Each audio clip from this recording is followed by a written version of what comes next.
Hey, Slick Talkers, thank you so much for tuning into this podcast. And I know that if you love this show, you'll also love my morning show called Good Morning Hospitality with my co hosts Michael Golden and Brandy Canali, as we spend 30 minutes every Monday morning to dive into the industry's top latest news and trending topics. So go check it out on wherever you find your podcasts at Good Morning Hospitality. And you can live stream with us on Monday mornings on LinkedIn, Twitter, Facebook, and of course, YouTube. Now, I hope you enjoy this episode. I still feel like I'm still introverted in a way. I'm just not shy because I overcame the shy aspect and I spend a lot of time by myself. It's what it gives me a lot of energy to just spend time by myself, to reflect on things, to plan things, to work. And I just developed a genuine love for people and social situ social situations, and that's because I started very basic steps to overcoming my shyness and just going through more kind of like putting myself out of my comfort zone as often as I could. And that's where I became comfortable in different social situations. Welcome to Slick Talk, the hospitality podcast where we discuss all things hospitality, hotels, and business. You can find us online at slicktalkthepodcast.com and on every podcast listening platform. All right, everybody, welcome back to Slick Talk, the hospitality podcast. I'm really excited. For one, I'm your host, Will Slickers, and today, my friend, we're doing a different type of episode. Many of the listeners have heard, the Joe Rogan clip that I put into the podcast, and this is going to be definitely like a Joe Rogan style episode because I want to talk with you about your journey into obviously hospitality, but then of course your personal growth. So please take the stage, take the mic, and introduce yourself to the audience. And welcome to the show. What's up, Will? So first of all, thanks a lot for having me here. And I'm only here just because of the work that you've been doing, and I think it's amazing. Like you're probably the first person I've seen as young as yourself, just developing a voice in the hospitality field. So thanks for that, and welcome. So Sheheryar is my name, and broad question. Just to start, I grew up in Saudi Arabia, which is a very, very, very, very unique place. And I only discovered that once I left because I grew up with all of the rules and just kind of the ways of being were just kind of forced onto me. So I didn't know like kind of what else is out there. But I grew up with those, and I'm still really grateful because my parents were able to work extremely hard to kind of set up a better standard of living for me compared to a lot of other people there. But I still really hated the life there, and a lot of it is just because around five, I developed a stutter, which I just have a bit now, but I really overcame it the past few years, and that made school awful. And I did all of my schooling in Saudi Arabia, so it's just kind of like every time I had to talk, like the anxiety built up, and just like each little thing, I remember a lot of those experiences well. Plus, kids are the meanest creatures in the world, and but at the same time, like now, like past few years, I realized how amazing those challenges have been because it made me all who I am. And just kind of like having to overcome things like that, and especially at 18, I decided I need to like get out, and just kind of I went to my dream university in McGill in Montreal, and I was completely just changed my gonna life. I was just gonna ask where did you guys move to from Saudi Arabia to give the audience kind of a perspective from the culture that you were in to the culture that you're in now experiencing with the new destination that you live in. Yeah, so the difference was just like Saudi Arabia, it's built off the Quran, it was written thousands of years back, right? And basically, it's when y- you follow the rules, just as you're born, and it's just very restrictive there. There's like a lot of things that are blocked there, censored there. Women are covered up, and back then they couldn't drive, they couldn't do a lot of things. It's great to see a lot of the changes happening now. Then I moved to Montreal, and I'm just like blown away. And first of all, yeah, no one has to cover themselves. That's How old were crazy. you when you first I was like 18. experienced this? 18. Okay. Yeah, so I moved for university, but beyond that, it's just like you could do anything you want. You could, and I experienced freedom the first time, and that's why I appreciated a lot of the things. And I feel like a lot of people in developed countries, they don't really appreciate the incredible things that they have, like a laptop, like food, like water. And just coming from a place like Saudi Arabia to Canada, which I think is the best place to live in the world. Um, I appreciated all of those things more. No, that's very true. I've had many friends and colleagues and even some close relatives say something very similar. It's like we don't really know what we have until we experience something different. So I think it's a really unique perspective. Um, I kind of want to ask you some stuff on the professional side, and Yeah, we're obviously going to dive into some things that you said. But on the professional aspect, what are you doing now? What's your current career path? And obviously, this is a hospitality show, yeah. so it's got to be something that entails with that. But I want to know, kind of like your a little bit of your journey getting into the hospitality industry, and kind Mhm. of then we'll dive in some challenges maybe that you face with Sure, experiencing this new culture and coming into a definitely a new country. It's going to be perfect. have not boundaries but some challenges to overcome. Yeah. So I graduated. I studied business. And I did that because I wanted to kind of do the most challenging thing for myself, because I was very shy of people.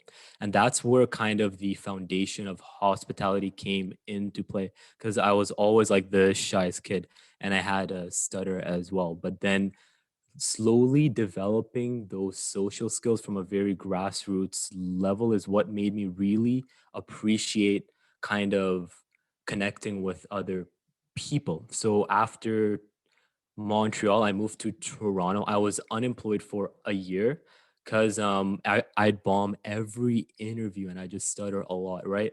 And after that, I got into self development at the end of that, and I pursued accounting, which is what my dad did. And it's random. And then from accounting, I got into self development. I worked at a small firm first, and I continued to network and just meet a lot of people and learn and develop myself. Very basic things, right? And then I got a job at a larger firm, and that's where like I was really enjoying life. And I actually moved slowly. I was moving from accounting into business development, just because I just kept on this journey of developing myself of social skills, right?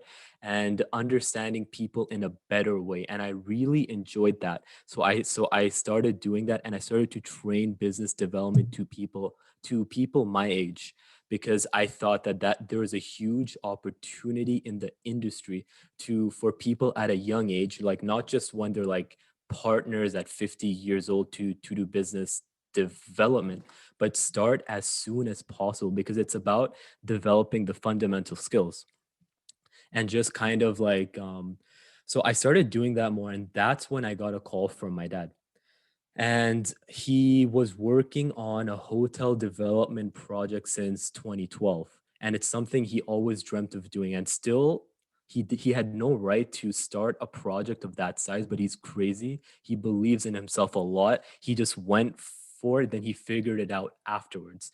But one of the things where there were so many design issues that no one saw until like 9 months down the road, and that delayed a lot of stuff. And he gave me a call at a time when a lot of people were going to pull out. It was kind of a crisis, and he wanted my help. And I'm just there with my accounting job and being 25, and like I didn't know what to do, but it's my dad. I've always wanted to help him out. It's like the one thing I wanted to do no matter what I achieved. And I went there to a construction site, and that was the and it's muddy, and like the building's wide open, and it's construction is nuts. And I walk in and I meet this 60 something year old site super, and his brain is melting because of all the issues that he's trying to solve. And from that day I went there every day for 1.5 years. And I can get into the specifics, but it was insane. And I don't know how I figured out what needed to be done, but we got to a point where, against all odds, we completed the hotel March 2020, just in time for COVID. And that's where it's like I was like thrown aback for like a solid month, and I was just like trying to figure out what's going on. But by that time I was equipped. I went through all the challenges that I've been through, and I know like there's opportunity here. When there's a shock, there's always an opportunity somewhere. So Mhm. that's just what I started to focus on. And then it was just like for the past 10 months just leading this hotel through a very difficult time. And Dude, that's where like I'm getting into hospitality now. yeah, no, I was gonna say there's so much to unpack from that, but it's Yeah. such good stuff. Just because you're talking about a lot of stuff that we don't cover, at least in podcasts that I listen to, or just overall conversation. You and I had a little chat on LinkedIn, like conversation as men, as young as we are, having Yeah. conversations like this.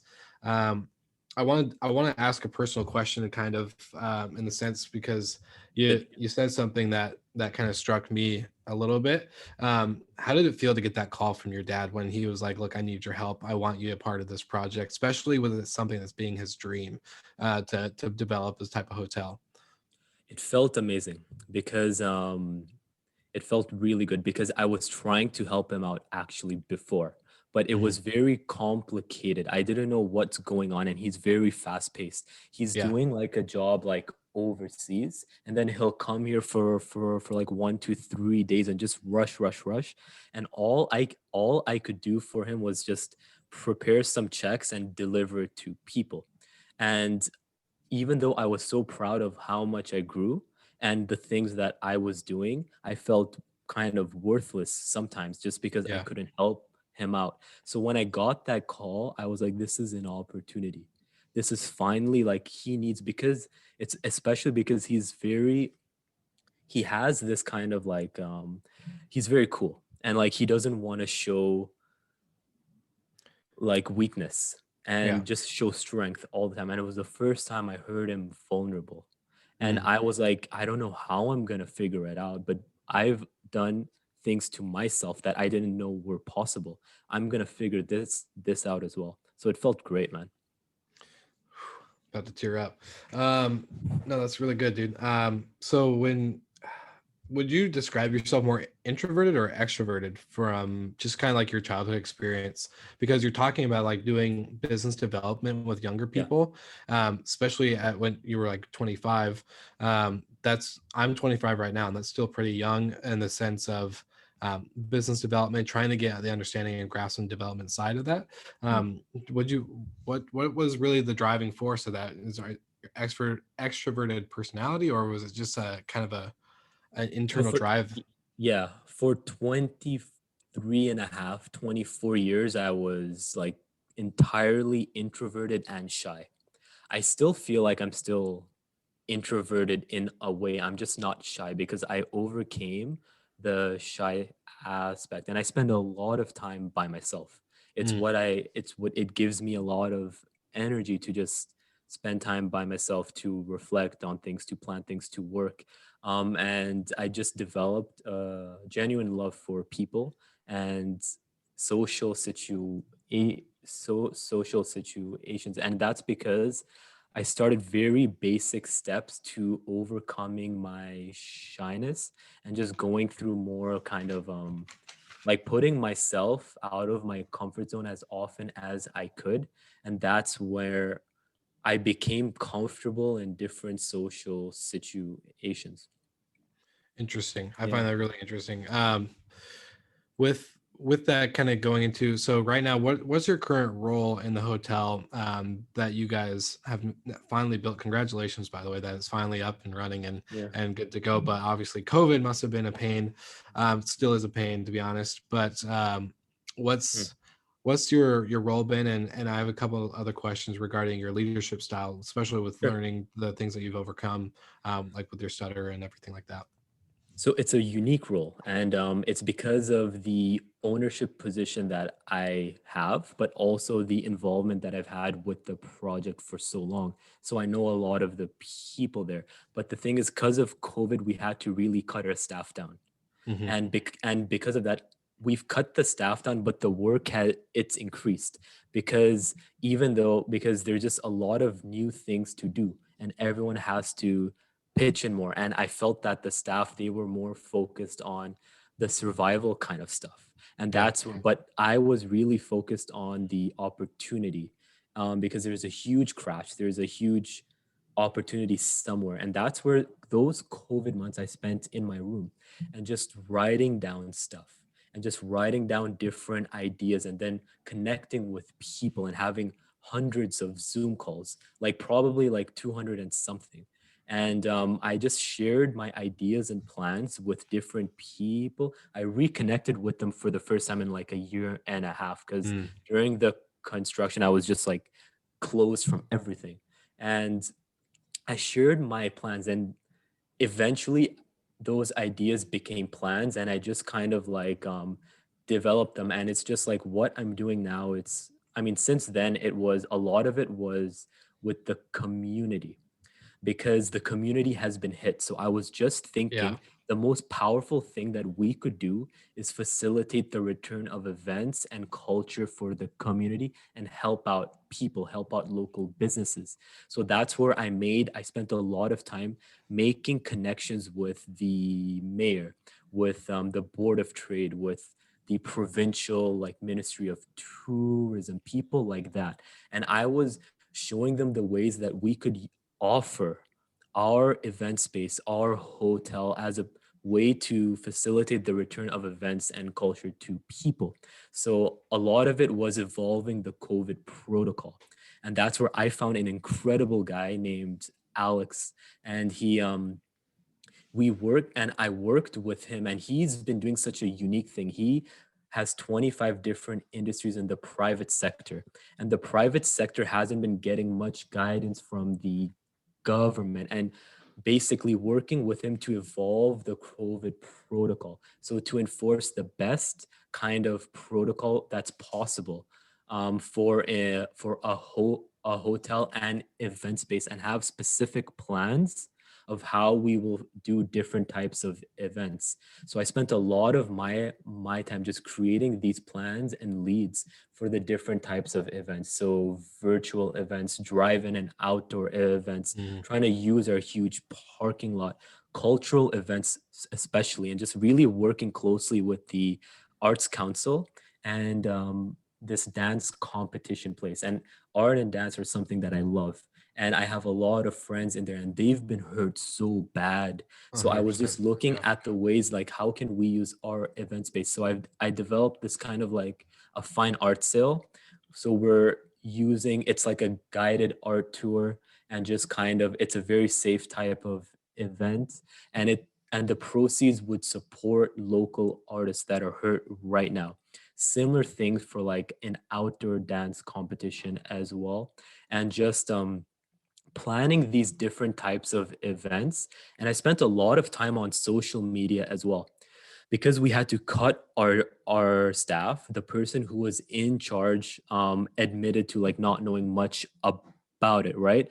And that's where, because I'm 27, right? Like I'm more in the know with the online world and stuff like that. So I really took charge of the social media, especially because online is where everything's at, and a lot of hotels have awful social media platforms. So I really like found like a very good team, like a very unique guy, friend of mine, to make specific video content and just like a more in-depth Instagram page that's not just stock photos and stuff like that. So I saw a huge opportunity to have the best social media presence out of any hotel and event space in the region. So Can like I it's can I ask what your competition in the area was doing? Are they doing anything like that to give back to the community? Was their social media pretty silent, or what was going on around? I'm more I think they curious were with that. really focused on survival. And Yeah. I haven't been seeing a lot from their social media presence. There are a couple of event spaces and hotels that are doing a lot of unique things, but Hmm. not really pushing it out there that well. And I really don't think anyone has made the real connections to the political influencers by giving them this facility that is so COVID friendly, that is really like working with a very specific guy, developing these protocols and just kind of I don't think anyone has worked that hard, because I really put a lot of energy over 10 months to develop all of these things. And I haven't been seeing it. No. That's really interesting, and I love. I'm going to go back to what you said with that because something we've been saying on, like I've been saying on our other show, Good Morning Hospitality, and then a few like other conversations behind the scenes, is that hotels, especially pre-COVID, had a horrible job at focusing on the 5 feet around them.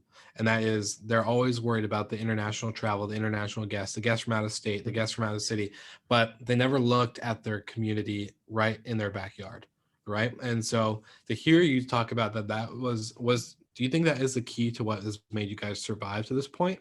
Is by focusing the community and giving back and finding ways to get them involved with the property? Yep. Especially because in a COVID world, the recovery is going to be community by community, right? So a city working with each other and just growing from that. And that's where, like, the beginning, we saw a lot of like local drive-in leisure demand.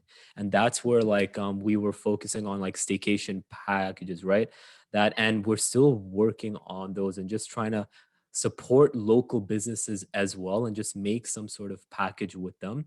And that's where I think, because that's where it starts and then it's Yeah. going to grow, and it's a lifelong bond, because Mhm. the mayor, the city, the businesses are around. If you are, the opportunity that I saw was during the most difficult time, if we helped them in some way, if we even gave people a break through like a very good staycation plan, or we brought back these different types of events, it would go a long way.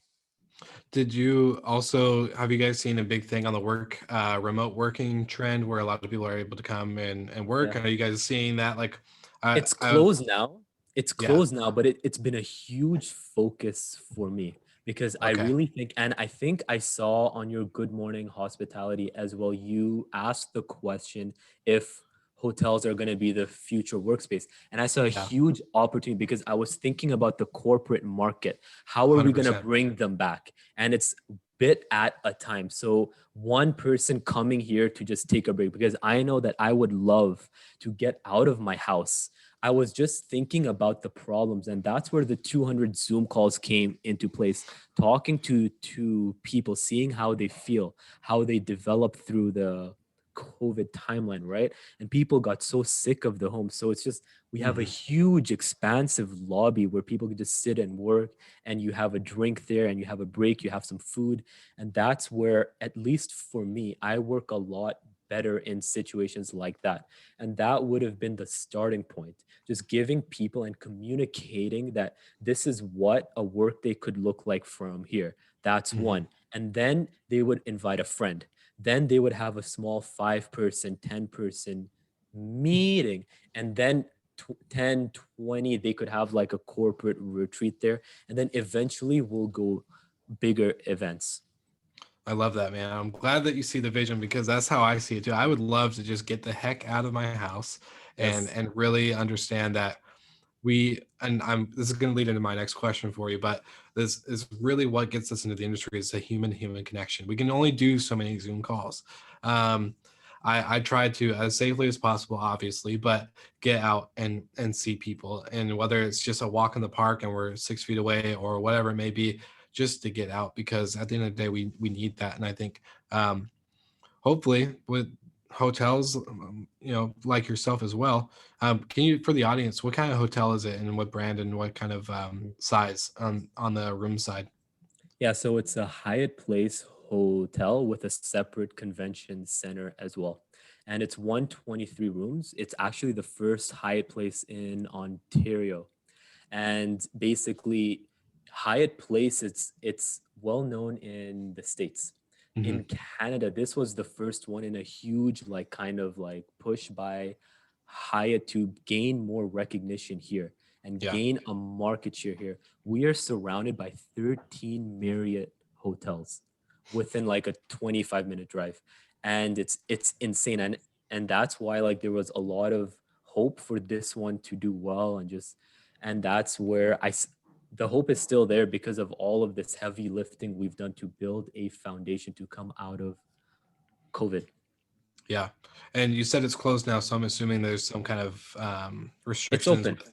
Oh, it's open. Okay. It's It's open. open, but the restrictions are gym, pool, and dining and events. Gotcha. So we're just in accommodation place. And that's because the government, I hope nobody from government is going to listen to this. My God, they are really butchering the response to the second wave. Hmm. And it's still fine because it's just delaying the plan, but the whole foundation of the plan is there. We've done it bit and then we had to pull back, then bit, then we Yeah. had to pull back. And now we're kind of in like this lockdown mode, but they need hotels for accommodation. Yeah, very true. Well, I guess you've given a lot from your background in the self development. I want to know for yourself. This is kind of a two-part question.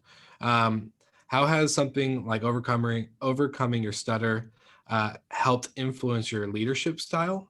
And then also, why does this make you like? Why are you so passionate about hospitality? What is the thing that makes you just want to continue to pursue this as a career? Is it the connection? Is it, the experience? Is it the memories? Is it the deep connection that you have from the growth that you've had? I want to know what the driving force is.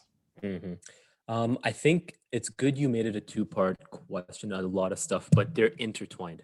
And overcoming that stutter made me start from zero and just working up small steps. And that's where just it made me appreciate like just talking to people, connecting with people. But as I was doing that and I set myself on an upwards trajectory, and I just continued pushing myself out of my comfort zone more and more. And I connected with more people in different communities, and I tried out different things. I tried out yoga and meditation and improv and stuff like that. And I found very unique people there.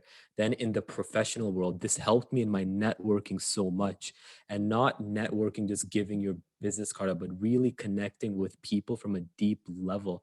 And then that's where I think this, to answer the first part, in terms of how the stutter helped through leadership, it's empathy is one, because I understand just based on the challenges that I was faced with, I'm more empathetic about what challenges people are going through, what limits them. But overcoming it, it showed my mind, it gave my brain proof that anything is possible. So I think that's huge. And just because I had it, I was able to work hard to develop these skills, and all of these skills translate to hospitality directly. Like hospitality, I mean, it's, if there's one thing I'm sure about, as long as mankind exists, there's going to be people, right? So hospitality is going to be there till the end of time, and it's just going to continue to evolve and evolve. COVID is going to make it evolve a lot, but it's still going to be there. So that's why it's something I love it, because it's how you understand people, it's how you treat people, it's kindness. And those things are fundamental for life. It's everywhere you go. I buy a coffee, there's hospitality there. I'm talking to people, I'm sharing stuff on LinkedIn, there's hospitality there. And it's just kind of, I think it's a fundamental like skill set, and just kind of that everyone needs to have, because we're all going to be talking to people forever. And the love for it just came from how my self growth intertwined with my family business. And just kind of my dad's legacy has now become mine as well as the skills that I developed. It just came together in such a beautiful way. And like that's where I'm it's with me for the rest of my life now, because I am who I am, and we're gonna have this business as well, I hope, for a lifetime. And it's just about kind of, and that's also why I decided to pursue a master's program in Lausanne starting next month. I was And just like gonna that's, ask. yeah, Yeah, and I was like just gonna ask that. that's what I thought the next step was, because I want to be part of the global conversation, the change in hospitality throughout the world. And it's such a unique institution, and their program, I'm so grateful for having the opportunity to pursue it, because it's 4 months in Switzerland with field trips across Europe, then 4 months in Hong Kong through Asia, then 4 months in Texas, right? And it's going to give me that global touch, and I'm going to see and connect with people for a lifetime. And like it's going to show me like how different hotels, different countries, continents are adapting to something like this. So I Yeah. mean, it's pretty much, it's a blessing. I'm gonna say, make sure you bring one of these, a little black book full of notes, so that way Yeah, you I can. will, I will. Yeah, I pen and paper is my foundation for everything. Yeah. same. I love it, dude. You have such a good, like, we've never met in person at all. I met you on LinkedIn somehow, just because your bio thing said Hyatt Place, and I was like, oh, I love Hyatt. Heck yeah, connect. And just seeing your journey through LinkedIn, and then you give such a good energy through Zoom. You really have, like, gotten me amped up kind of in a lot of ways. So it's really cool to see that. And I just love, like, my mission in the beginning when I first started, like, I had no one teach me what ADR was, or RevPAR, or like how to even like calculate occupancy and forecasting and all this other stuff. And I was hungry. I was really hungry for it, and nobody was teaching it. And so I went out and was just like, I need to go figure it out. And that's kind of why I created the podcast. And just so to have somebody like you on the Mhm. show, Mhm. who has really just been like, I'm going to figure this out. I'm going to learn as I go. And now finding your passion for it and getting pretty well centered into what you're doing, and now take it to a higher level and say, I'm going to go around the world and get the global eye, or the, I like to call it the bird's eye view of hospitality, so that way I can bring value to my community and my network. And I think it's just something that really inspires me. Like, having a guest like you on the show is the reason why I started it, and to have the audience now that I have, and to be able to hear Yeah. this story, and it's really incredible. So I want any of the listeners to really understand, like, why this episode for me is super unique and exciting, is because it's been 3 years in the making, and finally, like, not that there Nice. hasn't been other people on the show, um, that have communicated the mission and the purpose of why I've created the podcast, but you just got me amped up. I'm just like, dude, It's I see amazing. so much of the personal journey of myself through you, and it's Yeah. just it's amazing, dude. Just And to it's see. unique how we met the way we did right now, and now we're just talking, connecting. But the foundation you built over 3 years is everything, and you Mhm. must have learned so much. And that's why, like, I really appreciated what you're doing, because like I'm going to that program now, but I'm going with the foundation of what's been done with this hotel, and I'm also going with the foundation of my personal brand. So it took me 10 months. I was like, it's COVID time, I have a bunch of time, what am I gonna do? It's my personal brand, and it's this hotel, the future. And just starting that personal brand journey and sharing content on LinkedIn is hard. So I can only imagine, and that's why I appreciate any person doing something like what you're doing, because you did the heavy lifting, and it takes months, it takes years. But now, like, you have this base, you have all these conversations you've had and you've learned from, and you could go wherever you want. So I'm so glad that we've met. Yeah, dude, same Thanks. here. Yeah. No, of course. And so I want to get this question out because I think it's pretty important. I've had my friend Tejol, and a few other people that are pretty young in the hotel space, especially because I'm also in vacation rentals as well. So what is a one piece or maybe just a good chunk of advice that you would give another young professional who wants to pursue hospitality full time, but just doesn't know where to start or where they could actually be? Because a lot of people think you have to be traditional front desk, Hmm. bellman, housekeeping, maintenance, whatever. But I think we've proven that fact that you do not have to just settle for a basic career in hospitality. Hmm. Okay, so there's a lot of things that I could say, but to keep it simple, because it's really about one step at a time. The one thing is to start develop your skills right now, and hospitality skills will they're for a lifetime. They're for everything you're gonna do, even if you don't do hospitality in 5, 10 years. These are the skills for a lifetime, and to start those skills like as soon as possible.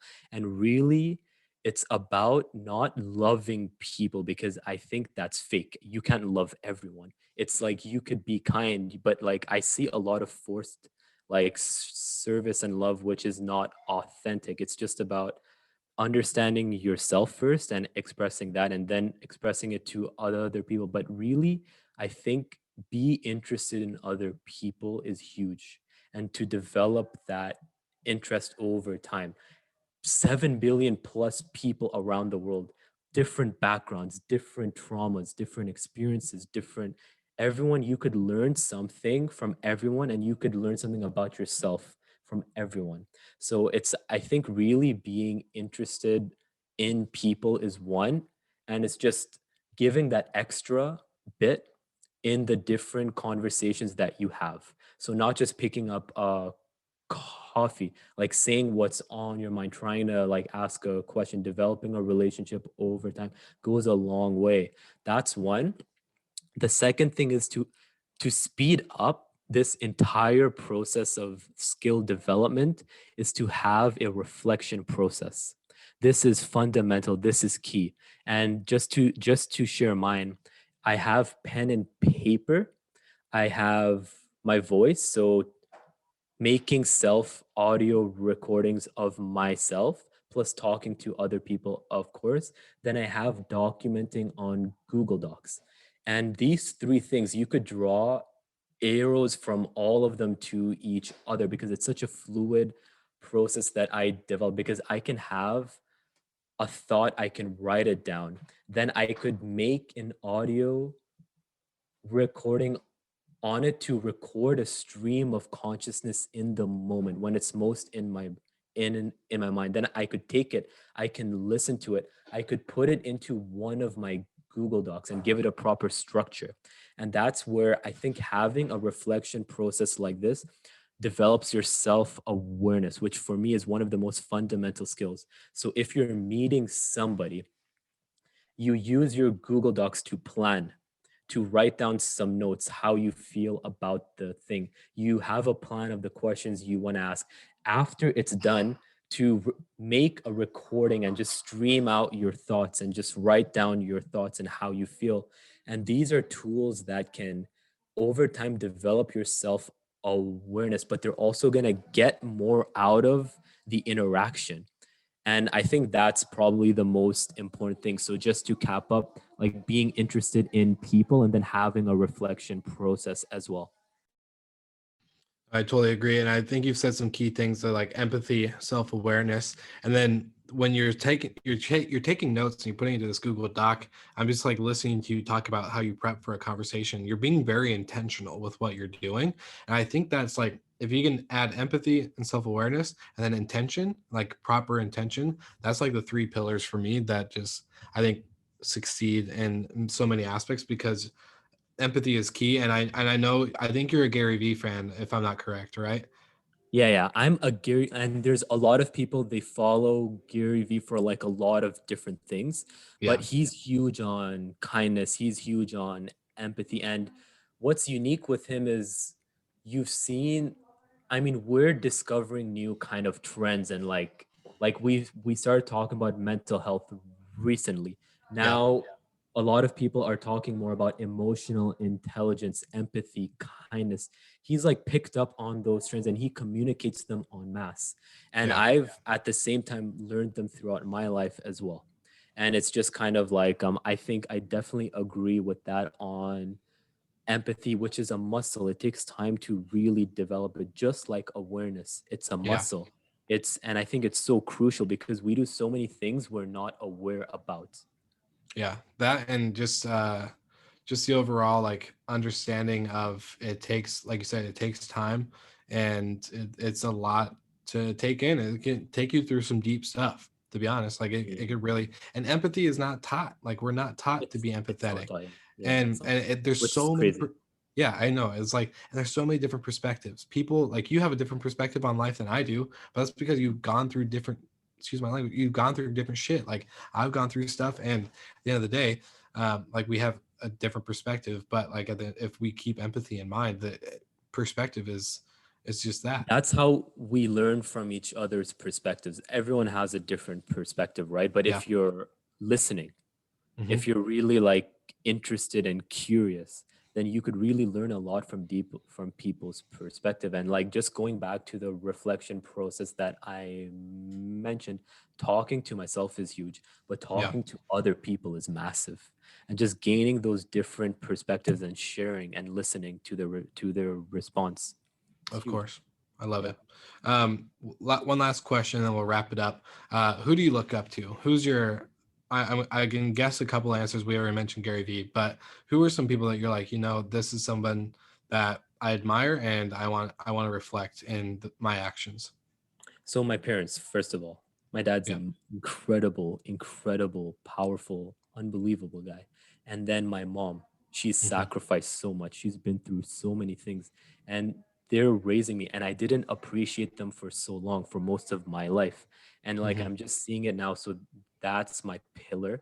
Of course, there are different influencers like Gary Vee, of course. And one person is my mentor, and his name is Garrett. He's 27 as well. The most insightful person I've ever met.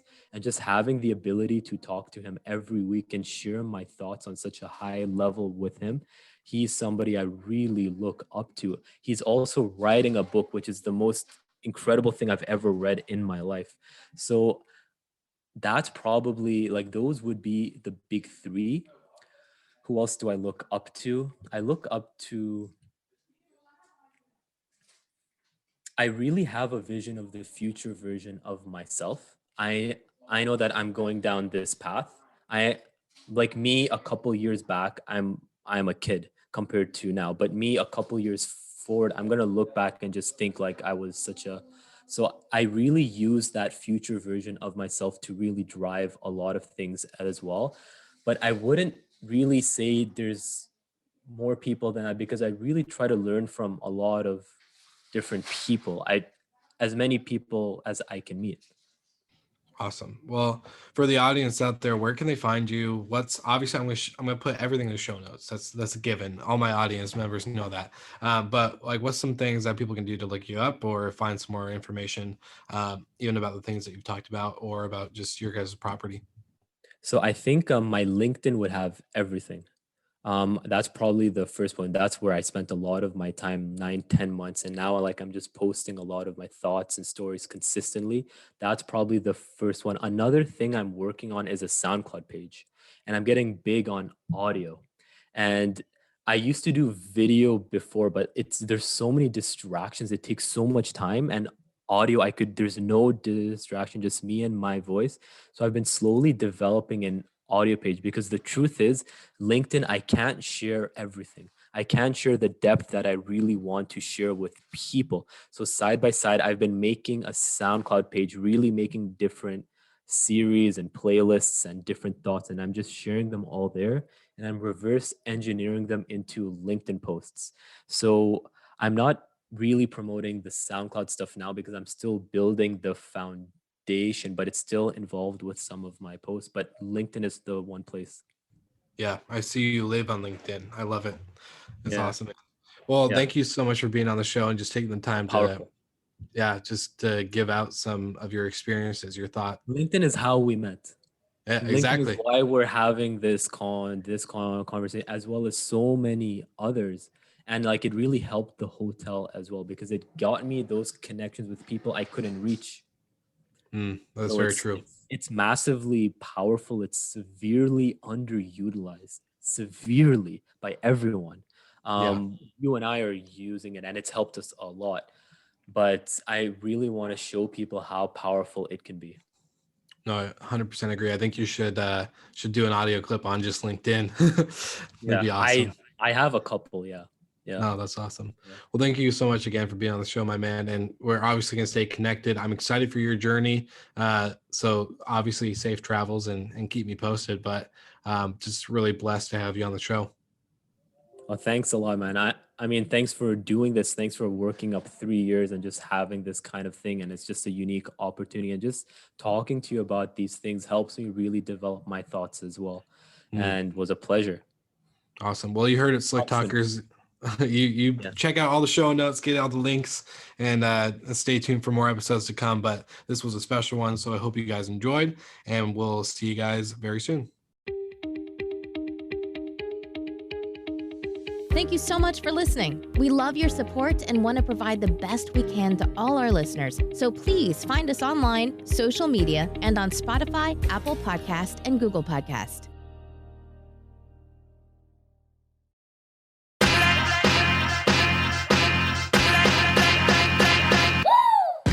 What's up, everybody? If you've gotten this far into the episode of Slick Talk, the Hospitality Podcast, then you are amazing, and thank you so much for tuning in. We want to send you 2 places really quickly. If you can, check out the show notes and click the hospitality.fm link. Check out all of our other shows on the podcast network. And don't forget, if you have someone that you want to hear on the podcast, then fill out the guest fill out form so that way we can get them on the show.